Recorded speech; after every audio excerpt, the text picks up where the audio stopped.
Welcome to Nurse Burnout Solutions, the show that empowers you to beat stress, reclaim your energy, and discover lasting fulfillment in your nursing career. I'm your host, Betty McLean. I'm a nurse with over 20 years of experience, and I'm also a certified life and certified burnout coach. I'm here to share expert insights with you, a lot of practical tools, and some inspiring stories. So join me as we navigate the challenges of a career in healthcare, and I help you find renewed purpose and resiliency, one episode at a time. All right, so welcome back, everybody. Today I have a guest with me. Nichole Haugen is a grief specialist. She is a life coach who focuses on helping people with grieving and through grief. And so I'm going to let her introduce herself, and then we're going to talk about this really important, not necessarily fun, but really important topic that is grieving and supporting people who are grieving. So, Nichole, thank you for being here. Thank you for having me. So, like Betty said, my name is Nichole Haugen. I am a grief coach, and I was a hospice nurse for a little over 10 years. And then in 2019, my dad passed away. He had had cancer for 10 years. So he was diagnosed when it was prostate cancer, but it had Mm. metastasized to the bones by the time they found it. So he lived with that for 10 years, which was pretty amazing. But Yeah. he was pretty stubborn. So he passed away the end of July 2019. I had just had my sixth child about 6 weeks before that. So it was pretty bittersweet. But it was an expected death, right? So there's different emotions and feelings. Yeah. And then we were kind of starting to get back on track with life. And then about 4.5 months later, at the beginning of December, there was a snowstorm. My mom was coming home. She turned on to go into her driveway, and the water is level where her road was. And with the wind blowing the snow, she couldn't tell where to turn and accidentally turned onto the water. Her car went through. We didn't know till the next day she was Yeah. missing. And then we called the authorities. They Yeah. started looking for her, and Alzheimer's runs in our family. Mm. So, that was the first thing that went through my mind was like the stress of my dad passing, like caused an Mm. early onset type thing. But we did see then once the wind died down that evening, like the tire tracks leading out onto the water. So they were able to bring out their search crews, search in the water, find her vehicle a day or so later in the water. The process of getting that out of the water. And then her body was not in the car. So then it was about a day or so later trying to find where her body would be then around this area. And then they were able to finally retrieve her body. And so it was quite a traumatic, long process. Yeah, just and then you're still raising kids, you still have a family. Right. I had a little bit of time off for work, but then I went back into the hospice role. And I was working in hospice and home health at the time, so I had a very good nurse manager, and she mainly kept me in home health for that bit of time. Mm. And then about a month after my mom passed away, I found out that there was financial infidelity in my marriage, and so I Mm. found by getting a letter delivered that we owed X amount of money on this debt, this credit card debt, and we need to pay it or it's going to be turned over to a collector. And I was blindsided. I had no idea. And so then all the grief hit of that, of the loss of what I thought we had was a good marriage. Yeah. And so with like navigating that on top of the grief of my parents aren't here, my marriage is falling apart. Do I even want to stay married? Working as a nurse, having six kids, and then COVID hit. So Right. it was just Yeah. straight up not a good time for me in Right. 2020. Right. So it was pretty rough. Yeah. And I can kind of laugh about it now, but it was just hour by hour sometimes Yeah. trying to get through and survive. And so Yeah. yeah, so I turned that into trying to normalize grief, talk about the different types of grief because Yeah. the grief I experienced in my marriage was completely different than the grief I experienced with the loss of my parents, having an expected death versus unexpected death Right. versus, all the different varieties Yeah. versus even like relationship loss and all that. There's Right. different things that come up with each of those. And I unfortunately or fortunately, however you want to look at it, kind of have a wide variety of expertise in a lot of those areas. So, Yeah, yeah. It's one of those things where you wouldn't wish it on you, but since it happened, how can you help others with that yeah, knowledge that you unfortunately have gained? right. Yeah, Yep. yeah. Oh my goodness. I think that that's really, to your point of the different types of grief, right? You experienced multiple really significant events over a short period of time. And they were all very different. Like to your point, an expected death is very different from a traumatic, unexpected death. And the grief of what you thought was a perfect marriage is a different type of grief, right? Do you find that life coaching those different types of grief takes different type of skill or different type of, is it a different healing process, or do you just, it's all the same process, you just come at it differently? Like how does that work for you as a coach? Yeah, I think like underneath it all, it's the same. Okay. Like we have thoughts that then cause us to have feelings, Yeah. and then we act or don't act on our feelings. And so it's on the basic level, it is the same. Hmm. But what I have found is it's easier to talk somebody to somebody who has been through something like that and maybe even has hope on the other side of it. Right. And it makes it feel a little, it feels more humanized, Hmm. than just being like, oh, okay, I'm gonna go to a therapist, but it's not, they're not specialized in grief. But what I'm going through is grief. They still have the basic tools, but you might get a little bit more expertise or compassion for Hmm. where you are at in your journey. Yeah. Yeah. That makes sense because when when I'm coaching nurses who are experiencing burnout, like I've been in the hospital setting, I've been in the home health setting, like I haven't worked every single department, but I've worked quite a few, right? Yep. And it's different talking to somebody who you know the lingo, you know when I say I'm grieving, I can't get out of bed, you know what that feels like, Hmm. right? Yeah. So as someone who unfortunately has experienced grief, there is that sense that I can talk to you about it and you get it, like you Yeah. really get it, which again isn't necessary for helping heal, but it is kind of nice to know that that Mhm. person not only has compassion for you, but also has the empathy of they know where you've been, like really know. Yeah. And I think Yeah. too, it helps because grief is so isolating. And so I Mm, think just the fact that like, oh, somebody else gets it. yeah. Somebody else, like I'm not crazy. Like Mm, that is for me, like when I started talking with people, like it really it brings a comfort that I mm, don't think you can undervalue or underestimate of just yeah. knowing that I'm not alone in this struggle. Mhm.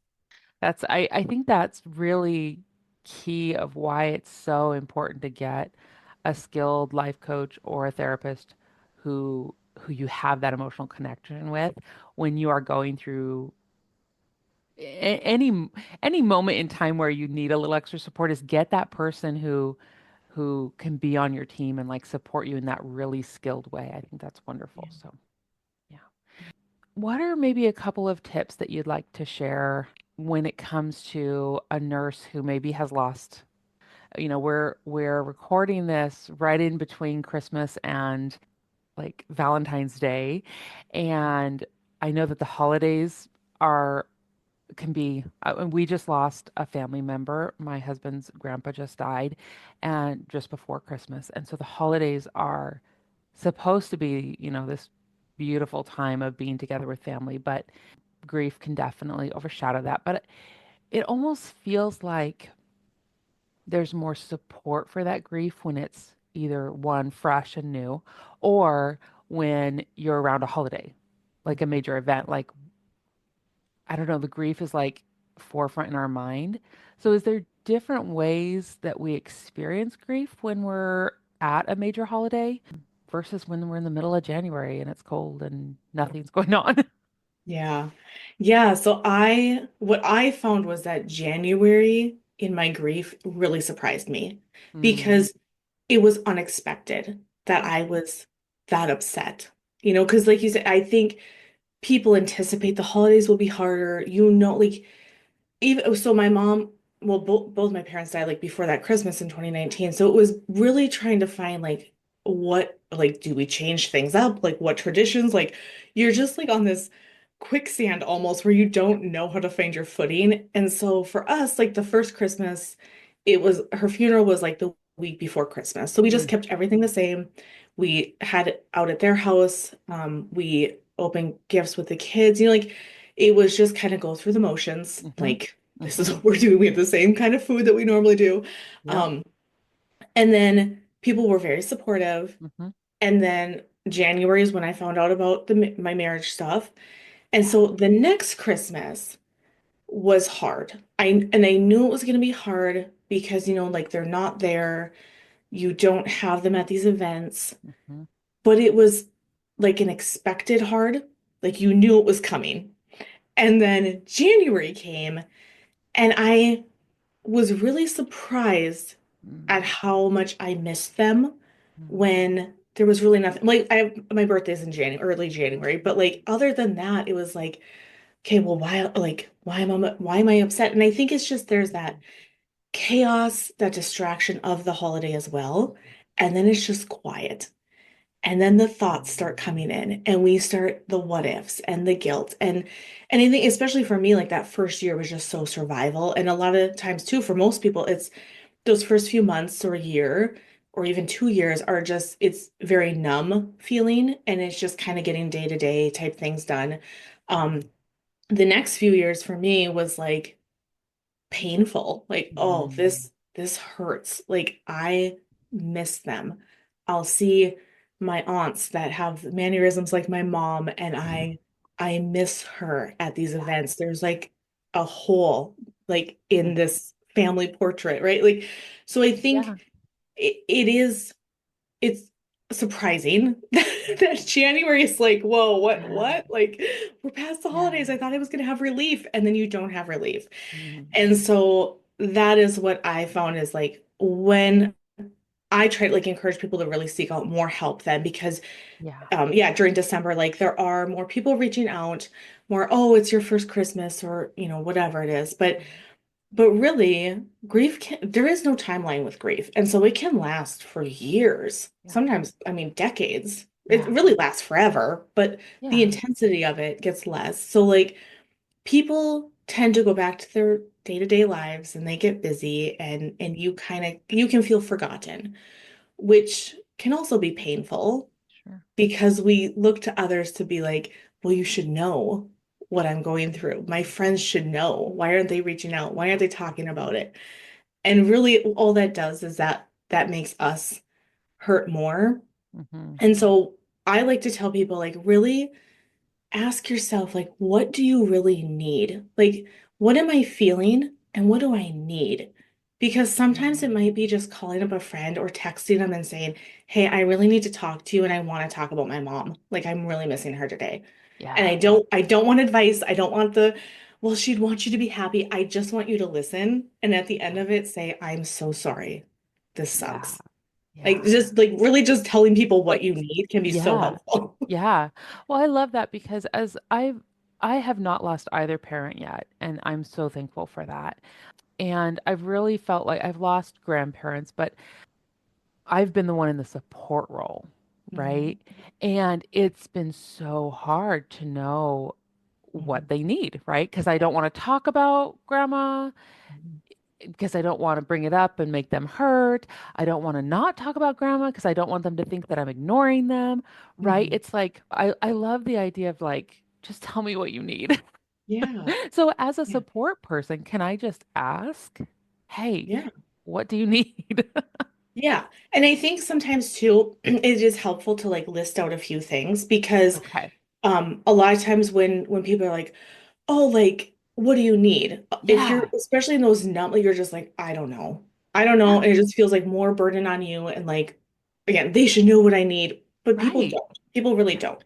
Yeah. And so as the support role, if you were like, hey, like, I'm really thinking about you today, like, would any of these things help? And even just like, hey, Yeah. if I text in, like send you a text weekly or even Yeah. daily, or, is it okay if I pick up groceries for you this week? Or like, Yeah. what, like list a few. Options. options that Yeah. are even doable. I don't Mhm. want people to overcommit to things that they can't fulfill and then do and they feel obligated, but like Yeah. really simple, like tangible things, like a text message, a phone call. We even have the beauty of living in 2025. We can like order things from afar to have them shipped to somebody's house if they Yes. need something. So Yes. just really trying to be a little bit creative on listing things out of like, what do you need? Yeah. Yeah, I like that. I know one thing that I've experienced is thinking, well, I don't want to say the wrong thing, right? I don't want to do the wrong thing and like hurt them. But Mhm. kind of what I'm hearing from you is like they're already hurting. Yeah. Just say the supportive thing that you want to say, Yeah. right? Yeah. Yeah, I think the things that maybe are a little bit more frustrating to hear are like the cliche where it feels like you're Sure. dismissing their feelings, where it's, Mm, well, I know you're sad, but they would want you to be happy. Well, they're mm, in a better place. Like, yeah, maybe, but I don't want them in that better place. I want them here with me. So yeah, like the cliche things, I think, and sure. I think people have gotten better on that, but I think Yeah. really if you just say what you're feeling in your heart of just, I Hmm. am so sorry. I want to Yeah. support you. I don't know how, but I'm here for you. Like Yeah. I will check in with you. I think just really that vulnerability piece is really Yeah. important. Okay. That makes sense. And that I know that from a life coach perspective, when we are vulnerable, that allows the grieving person, the hurting person to then show some vulnerability as well. Yeah. When we rely on those cliches and don't admit that we're uncomfortable or don't know how to support them, that I mean they can sense that Yeah. and then they don't want to necessarily open up either. So Yeah. Yeah. yeah, I actually watched one of your videos. I don't remember which one it was, but I like all the stuff you put out. And I remember hearing something, you say something about cliches, you know. And so when we lost Grandpa the week before Christmas, I was like, I'm just gonna go hang out and just be there. Yeah. And I'm not gonna rely on those cliches. And Yeah. it felt very nice to just be there and be supportive and not feel like I needed to say something, right? Yeah. So I appreciate that Yeah. that input. That's good. So, Yeah. Welcome. yeah. So, when it comes to being a nurse and going back to work, maybe you've lost someone and you're headed back to work. Was there anything that I mean, it sounded like your manager understood grief, right? Yeah. Yeah. Your position, she kind of had to understand grief. But was there anything specific that managers or maybe a nurse just needs to ask of their coworkers or of their managers if they are headed back into their organization and they're still grieving the loss of a loved one? Yeah, I think just having the conversations, like asking them, you know, what they need, maybe, and again, like offering a few things like, hey, you know, Yeah. I kind of planned for you to have a lighter caseload, Yeah. is that something you want? I know some people really want to dive back into work. So just like having those Yeah. conversations or even just being like, I know that you've had a major loss and I know this is a lot for you, so please tell me when this is too Mm, much. Like yeah. even saying like, maybe you need a code word or something to be like, I'm gonna Right. start bawling in a meeting. So when I say, I don't know, hiccup, that means I'm Right. gonna go start crying. Like, Yeah. whatever it is. And I do think that the nursing profession is beautiful in that way because I do think we have a lot of compassion. Maybe not always for each other, but I think we do have that capacity to show that. And I think that is a beautiful thing that we can lean on people. And again, just being vulnerable and open with those conversations. And I think that is a good starting point, at least. Yeah. Everybody grieves a little differently, but I think that Sure. is good to just find out where they're at. Yeah, sure. Yeah, that really is to your point of nurses have a lot of compassion and we have a lot of capacity to care well for each other. When we're in survival mode, because of a loss or just because of burnout and trauma and moral injury and all the things that nurses have to deal with when we're in that place of like our nervous system is jacked, we are, struggling to maintain our relationships and our life and show up for people. When we kind of get wrapped up in our own kind of like trauma and stress, and it Mhm. becomes hard to offer compassion to our coworkers, right? So I think that's one thing that I like about coaching nurses is the more I can help individual nurses slow down, care well for themselves, get out of burnout, the more they can actually be that supportive coworker that we all want to be, right? Yeah. Most humans want to be compassionate and want to be supportive and want to be supported, right? Mhm. But when we're in that stressful, f- fight or flight activated place all the time, it's really hard to offer that to yourself or to other people. So, Yeah. Yeah. yeah. I think that is like exactly like the perfect point where it is as a nurse, as a caregiver, you are so busy caring for everybody else that when somebody asks you what you need, you don't even know because Right. you've lost you've lost that Yeah. part of yourself. You're just Yeah. so busy taking care of everybody else. Hmm. And so I think for a coworker who sees somebody struggling with that, I think again that's a good time to offer and be like, "Hey, like you see like do you need some water? Can I get you some water? Yeah. Do you want to go to the bathroom? Do you need like 10 minutes? I got you covered." Like it can be so Yeah. simple, small, like Yes. so simple. It does not have to be, oh, I'll take your patients and you take the day off. Like, no, it's Right. just like, Yeah. hey, do you need a hug? Like, I see Yes. you. I see Hmm. you, and do you need a hug? Like, Yes. it can be so simple. And that's where I like to teach my clients like to communicate what they need Yes. to recognize within themselves like I need a hug or no, I need to go talk to my manager to say, "Hey, like I'm struggling," because I know we feel so guilty when we ask for help. So guilty. And it Yeah. just eats us alive. But yet we sit Yeah. there, we torture ourselves because we don't want Right. to ask for the help, but we need the help, but we don't want to look weak and like we're balancing all the Hmm. things. So Yep. it's total, it becomes a spiral, It right? does. It does. And it never gets better unless one or two people start speaking up. And that Yeah. empowers other people to speak up. And that's really, I think, where your business and mine really align is like, let's take care of people. Yeah. Because once people get a hold of what's going on, whether it's burnout, whether it's grief, whether it's stress, right? All the things, if we can get a hold of that, we can become the people who then offer support to others. And I think that's what I've seen in my clientele is like they want to be the people that are well and regulated and can offer then support to other people. Yeah. So, Yeah. yeah, yeah. Thank you so much for this amazing conversation. So, if there's someone listening who is grieving or has been struggling with grief, how can they connect with you, follow you, learn more about you? Where should they connect with you? Yeah, so I'm on all like the major social media places, and most of it is nurse grief coaching. And then my website is nursegriefcoaching.com.